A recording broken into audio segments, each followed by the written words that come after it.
Hello everyone. Today's video, the subject of today's video actually started 7 days ago. Today is the 14th of November, and on the 7th of November, we were out preparing for the Loy Krathong festival. And when we completed our shopping, etc., we thought we'd call in and see the two closest friends we have here in Pattaya.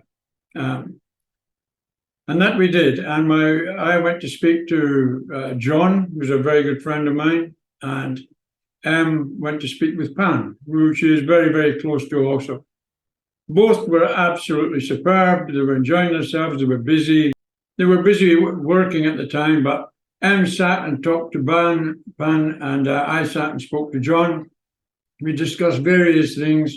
Everybody was happy. And then we went on our way home, ready to get my daughter from school. And John and Pan went out like they normally do late in the afternoons. They went out to do some training. Now, John's recently bought a bicycle, and he goes cycling quite a lot. And Pan, she liked to go running, and she used to run quite a distance, and she was a very fast runner as well. So she was extremely fit also. So that was just 8 days ago, Monday the 7th of November. Well, let me tell you firstly, I've always been a bit of a fatalist. I think when you die, and that's it complete. But recently, I've heard of some things and witnessed some things that actually makes me think, am I right or am I wrong? And I would very much welcome your opinions about this video and what I'm about to tell you, what has happened. Because my wife knows Pan very well, and Pan, I know, likes to have a drink, and she's got some friends, and she goes and has a couple of drinks with them, etc. And she also enjoys, on occasion, smoking some cannabis.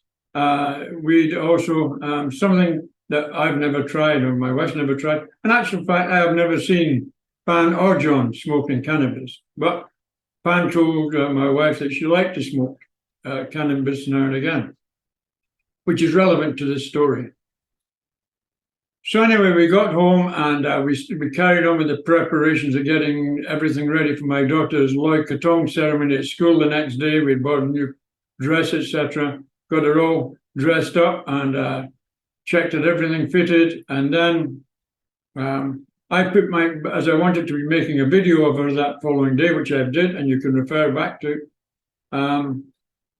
I put my phone on charge in my office here, and when I went to bed, and in the morning we got up and we were fairly busy getting everything ready, and then we set up. We had to be at school for 8 o'clock, so I grabbed all my equipment, I grabbed my phone, and then we went to the school.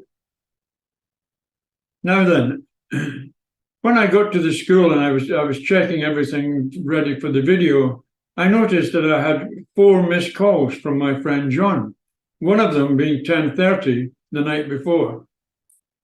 And I knew right away there was a problem. There would be no other reason why he would phone me in such so many times in such a short space of time. But I honestly thought there's maybe a problem with John, because John isn't the most healthy of guys, although, as I say, he's quite fit, but he can have the odd problem now and again. And normally when John has a problem, his partner, Pan, who he's been together with for over 6 years, by the way, she would phone me and she'd say, Sandy, I maybe need a help. John's done this, or this has happened to John. Can you help me? And I knew right away when I saw the number of calls that probably Pan had a problem. So I slipped outside the hall where the school ceremony was going on, and I dialed the number, and John answered it. And I knew right away there was really a big problem, because he was sobbing, really sobbing, and being very hard to understand what he was saying. But then I managed to understand that the day before they had gone out for the usual run, and John done his cycling, and then they came back and they had something to eat, and then they went to bed and they watched some television. And around 10 o'clock at night, Pan actually said to John, "John, I can't move my left hand." And he thought, well, she's just messing around.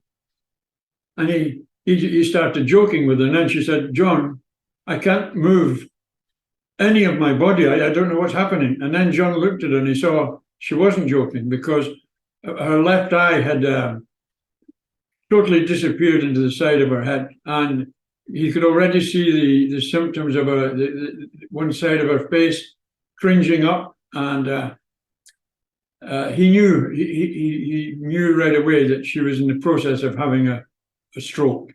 He just didn't know how bad.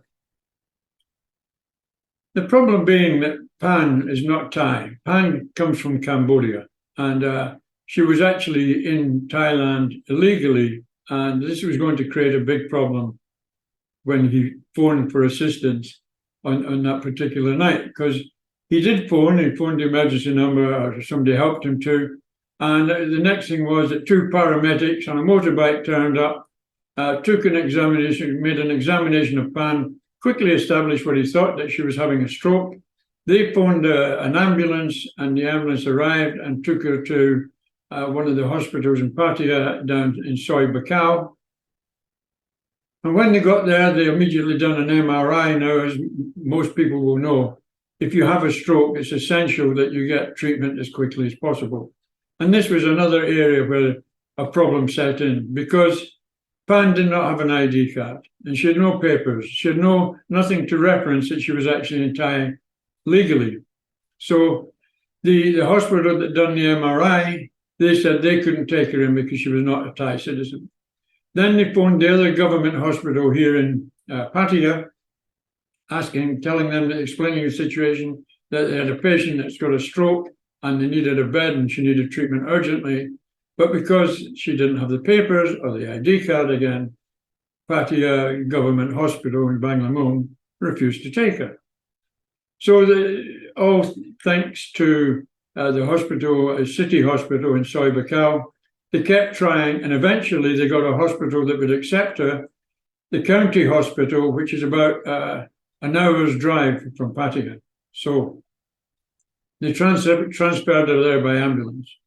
Now, John said that while all this was going on, Pan had become totally unresponsive, and he had the impression that she was maybe dead already, or very close to death already, and he was extremely concerned. And he went on with one of a lady that lives very close by. Went down. She came to help him with the translations and everything, and they followed the ambulance down to Chonburi Hospital. Now then, I want to tell you something on the side of this, that at approximately the same time on the Monday evening that Pan was having this stroke, and she was getting very serious, and we don't really know the state of her then.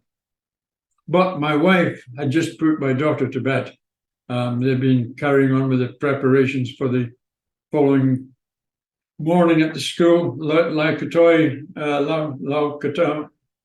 the ceremony at school, Loy Krathong, sorry, I'll get it right. Loy Krathong Festival, they were getting ready for that, and it was about 10 past 10, quarter past 10, and my daughter had just gone to sleep, and my wife came out of her bedroom, and she went to the one of the other toilets we've got here in the house, but when people come visiting, etc., it's for the use of visitors, etc., as well.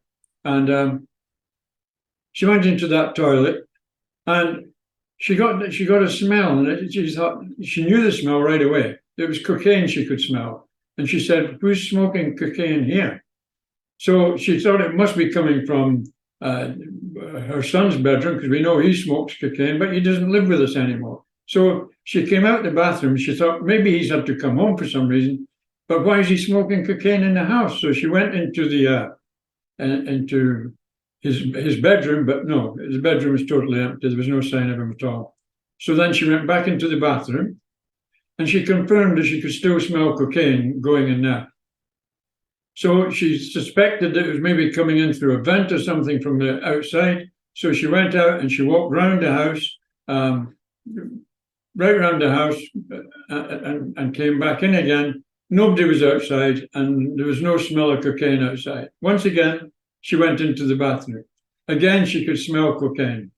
And then she started getting some very, very strange feelings that something was amiss somewhere, and something was happening that she didn't understand. This is all relevant, actually. So anyway, when she came out of the bathroom after thinking about this, she came out, looked around again, went to close the bathroom door, and the smell had gone. Totally gone. Oh. So she didn't really give it much more thought at that time, just very strange experience. And the next morning, when we got to school, and I rang John, and I found out about Pan having had a stroke the evening before. I went back in, and I went back into the school, told my wife, look, I'm going to have to go. I can't, asked her to take some video for me of my daughter. I said, Pan has had a very serious stroke. She's in hospital. John is very emotional, very, very upset.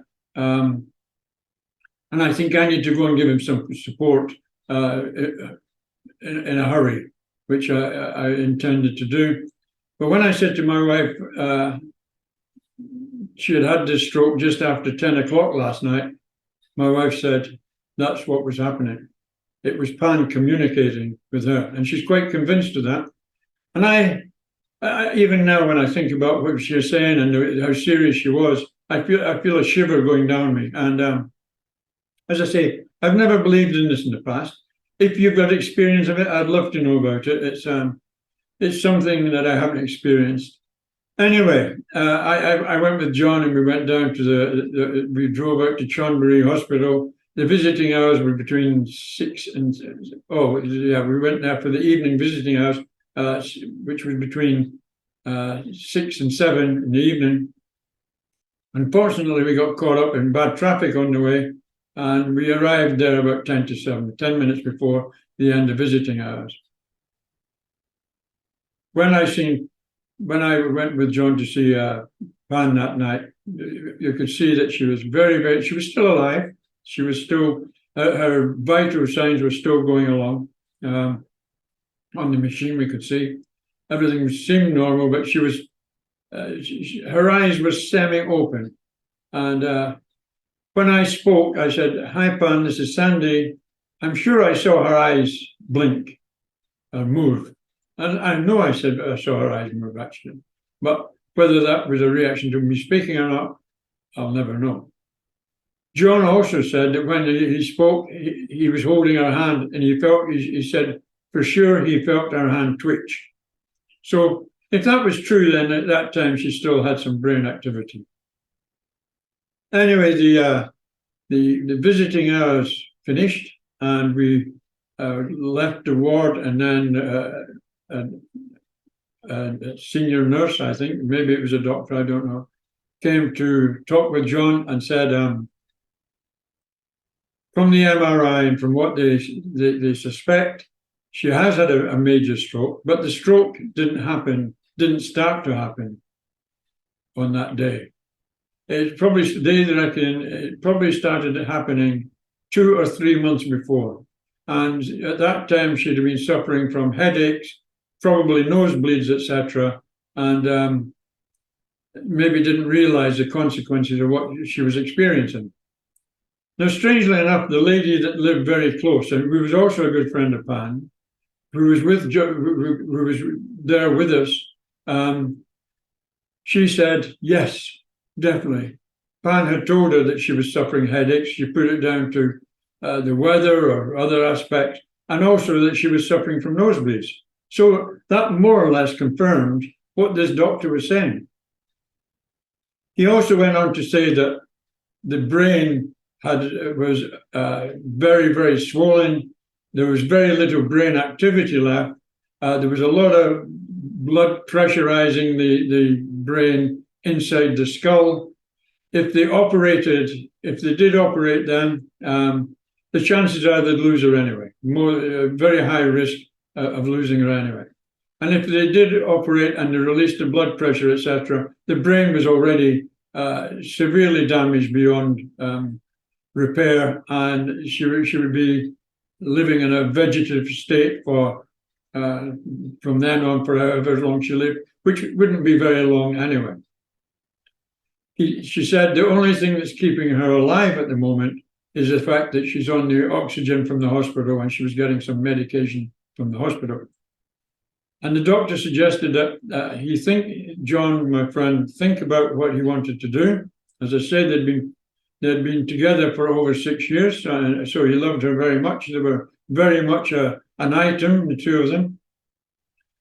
And that he should consider approving the hospital of gradually removing the oxygen and let her pass, because that would be the kindest thing to do for her and situation. So John was, by this time, was very distraught again. I said, listen, John, I said, let's go back to Pattaya and you can consider what you want to do and make a decision tomorrow, because you've got to come back in the morning anyway to talk about the finance, etc., for all the medication and medical services that had been given and were going to be given, and they wanted to know how it was all going to be paid for, etc. So John had to go back and speak to their accounts people in the morning anyway.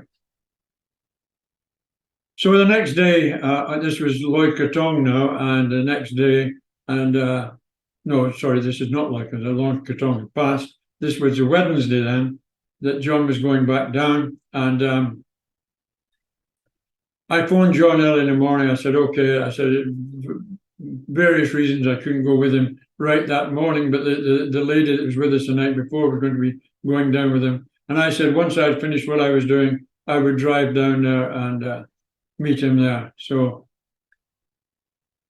that was okay. We agreed on that. And John set off, and he told me before we hung up that he had decided that he was going to ask the hospital just to make her comfortable as they could make her, so she wasn't feeling any distress or pain or anything, and then to, as they saw fit, to remove the support and let her pass peacefully away, which absolutely was going to be the best option for the situation. So he also told me, he went down to the hospital, and when I finished what I was doing, I phoned him up and he said, Sandy, don't come down. He says, there's no point coming down.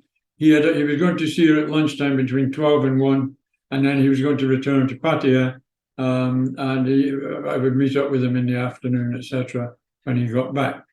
I said, okay. He said there was no point in me coming down. He was okay. He didn't need any of my support then. Good. So I decided to wait till he came back. So when he came back, we met up, and he told me that there was absolutely no signs from her that day when he saw her, and she was looking totally in a coma, and no communication or recognition signals today at all. And he was distraught. He was very distraught, and I think he knew it was going to happen relatively quickly. Anyway, we said we'd go down the following morning. I'd go down with him in the following morning when he was going down to arrange the payments, etc. And then we left it like that. And at about 10 o'clock that evening, no, about 7 o'clock that evening, actually, he phoned me again, very, very distraught, really, really in a bad way. And he said he just had a communication from the hospital that Pan had passed.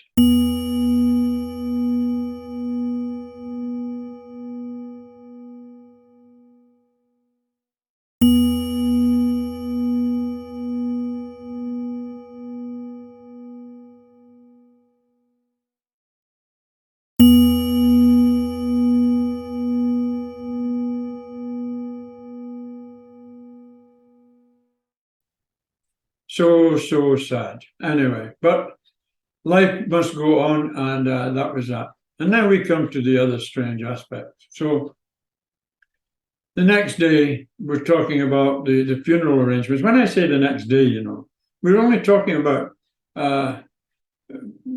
4 days, 5 days ago that we started making the funeral arrangements. And being a Buddhist funeral, they were going to have to do 3 days merit, which means that the monks come for 3 nights and they say prayers and etc. to provide merit for a better life in the future. And then on the Sunday, which was yesterday, they would cremate her. Okay. But there was also other problems because absolutely John had to try and find some papers to verify who she was, because to get the death certificate and to get the papers to allow the cremation to go ahead required that they at least identify this lady, and that transpired to be impossible because nobody knew who she was. John had known her for 6 years and they were partners together. And she had told him stories about her life in Cambodia before.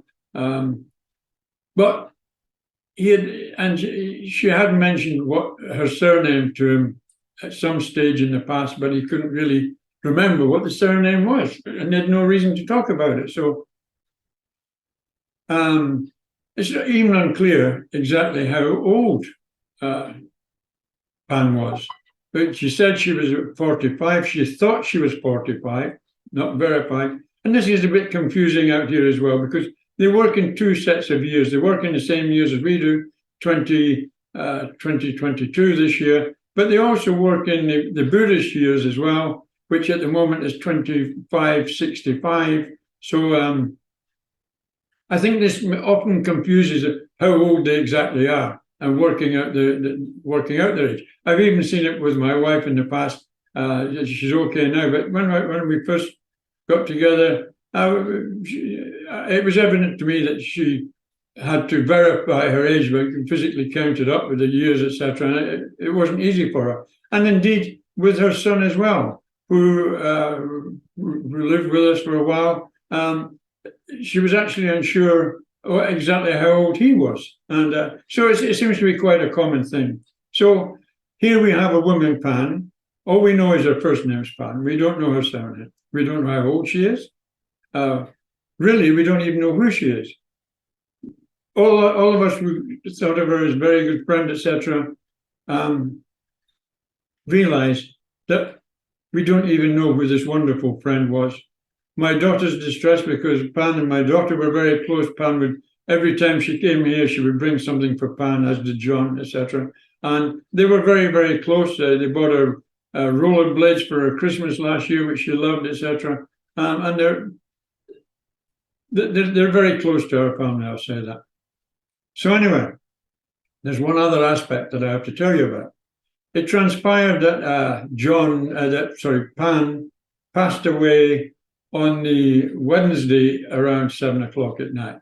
And my wife said that she knew something had happened to Pan because once again, she got a feeling and the same sort of a reaction as before, the smell of cocaine, cannabis in the house. And she knew something had happened and she actually thought Pan has passed, she's died. And my wife was already fairly confident that had happened. And that sent another eerie feeling up my spine.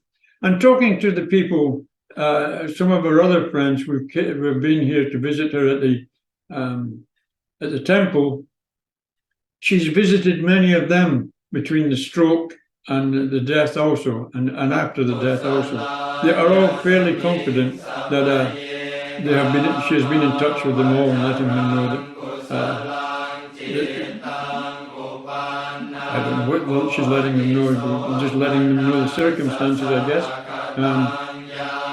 The Buddhist religion lets them believes that when they've been cremated, they've got to be assisted to get back to their home. Now, I remember my previous funeral that I've been to up in down Aranya Pratet, where the farmer that had died from the temple where he was cremated, they took a rope, about a long rope, a mile and a half, sorry, 1.5 kilometers, back to the farm and tied it to one of the sheds in his farm to allow his spirit to find its way back home after the cremation.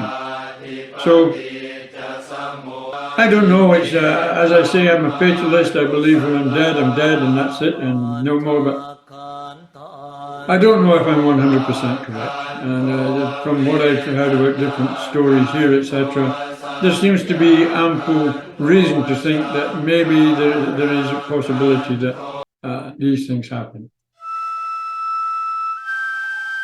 So anyway, let's just look at the completion of the ceremony here, and then I will let you make your own judgments about what you think about what has happened here and the signals that have been going out. Please let me know below in the comments, etc. And if you've had any similar circumstances, I would be very happy to hear about them and see what your opinion is.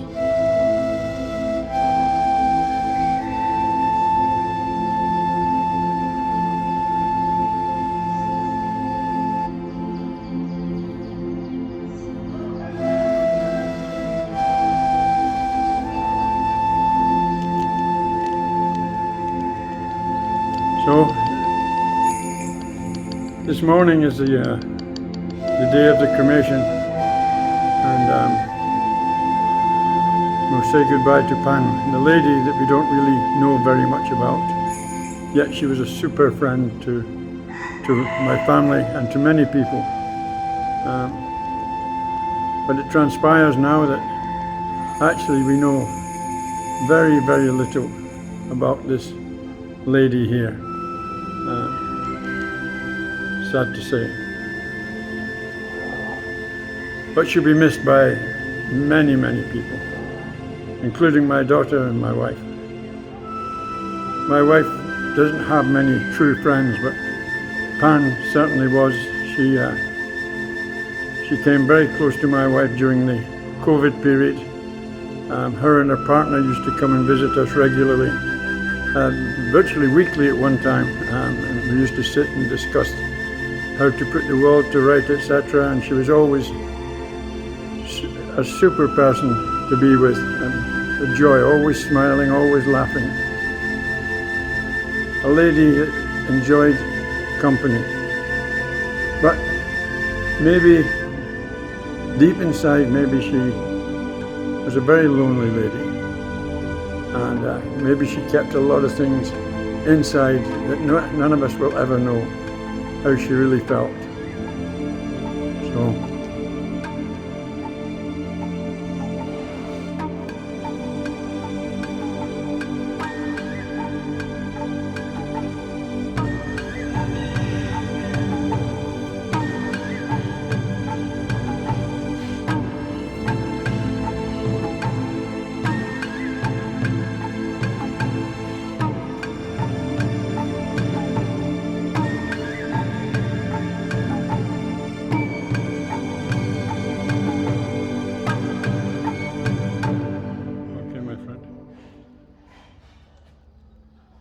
beautiful lady.